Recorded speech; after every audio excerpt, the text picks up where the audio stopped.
गुरु जय विद्री साहब, मैं यूपी से आया हूँ और मैं आपसे कुछ प्रभु के बारे में कुछ जानना चाहता हूँ, जो यहाँ की जो मुख्य चीज़ है, मतलब जैसे कि ये कैसे प्रकट हुए और यहाँ के बारे में जो भी है वो मैं थोड़ा विस्तारित बता दें, जो अपने कुछ दोस्तों को यूट्यूब जरिए बता सकें इस मंदिर के बारे में। थोड़ी सी जानकारी देंगे। यहाँ कहते हैं कि आने वाले भविष्य में भगवान बद्री विशाल के दर्शन इसी स्थान पर होंगे। तो कहते हैं कि जब भगवान विष्णु वैकुंठ धाम से धरा की ओर आए, धरती की ओर आए, तो उन्होंने 5 स्थानों का चयन किया, जिसे बाद में आदि गुरु शंकराचार्य जी द्वारा स्थापित किए गए और जिसे आज हम पंच बद्री के नाम से जानते हैं, जिसमें पहला बद्री आदि बद्री, दूसरा वृद्ध बद्री, तीसरा योग ध्यान बद्री, चौथे स्थान पर आते हैं बद्री विशाल और 5वें स्थान पर आते हैं भविष्य बद्री। तो इस स्थान को भविष्य बद्री नाम से जानते हैं। भविष्य बद्री मतलब भविष्य में आने वाले बद्रीनाथ जी। तो हमारे सनातन धर्म में जो 4 वेद 18 पुराण है, उसमें एक पुराण आता है स्कंद पुराण जी। तो स्कंद पुराण के भविष्य केदार खंड में भगवान बद्री विशाल के साथ साथ भविष्य बद्री का जिक्र भी आता है।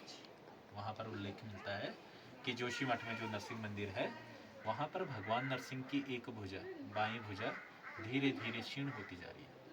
तो एक समय ऐसा आएगा कि वह पूरी तरह से खंडित हो जाएगा और बद्री विशाल में 2 पवित्र पर्वत है जिसे नर और नारायण कहते हैं, वह आपस में मिल जाएंगे और भगवान बद्री विशाल जी अंतर ध्यान हो जाएंगे, देवगमन हो जाएंगे। तदपश्चात भगवान नारायण जी इसी स्थान पर अपने संपूर्ण चतुर्भुज रूप में विराजमान होंगे।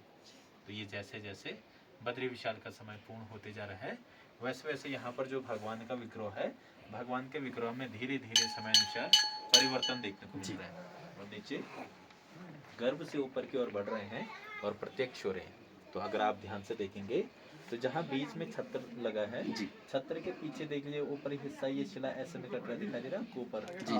तो वो भगवान का मुकुट आ रहा है, उस छत्र के पीछे पूरा भगवान का मुकुट दिखाई देता है। भगवान के शीश पर जहाँ पर मुकुट विराजमान है, मुकुट के ठीक पीछे देख लीजिए कुछ हिस्सा बाहर को आ रहा है ऊपर की जी। तो वह शेषनाग जी आ रहे हैं।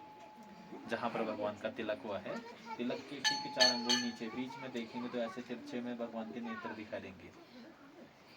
और यहाँ पर भगवान अपने घुटने के बल बैठे हैं, अपने घुटने पे हाथ रखा है। तो नीचे इस और जो हिस्सा ये भाग का यहाँ पर तिलक पर देख लीजिए जी। तो ये घुटने पे हाथ रखा है, ये हाथ की कलाई और एक उंगली बाहर को निकली है और भगवान के बाएं भाग में ईश्वर माता लक्ष्मी। तो जहाँ पर तिलक पर ध्यान से देखे तो तिलक के बाहर एक छोटा सा चेहरे का स्वरूप बन रहा है और भगवान के ईश्वर जहाँ नीचे तिलक हुआ है, तिलक के नीचे आप ध्यान से देखेंगे तो आपको गणेश जी दिखाई देंगे और ऊपर छत्र के नीचे जहाँ पर तिलक हुआ है, वहाँ पर धीरे धीरे आने वाले भविष्य में गरुड़ जी विराजमान होंगे। तो जहाँ पर तिलक हुआ ध्यान से देखे तो वही भाग बाहर को आ रहा उभर के, तो वो गरुड़ जी का शीश वाला भाग उभर के आ रहा है।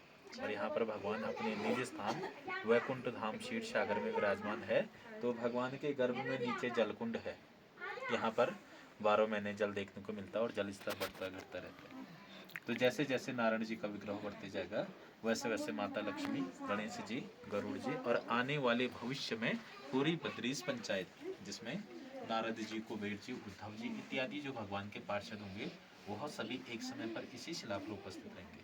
तो कहते हैं कि आने वाले भविष्य में बद्री विशाल में जो भगवान नारायण जी की समय अवधि है, या जैसे जैसे बद्री विशाल में मनुष्यों द्वारा उस क्षेत्र को दूषित किया जा रहा है, तो एक समय उपरांत भगवान अपने निज स्थान ब्रह्मकुंड में समाहित हो जाएंगे और उसी को उपरांत भगवान की आगे की पूजा पद्धति इसी स्थान से संपन्न होगा।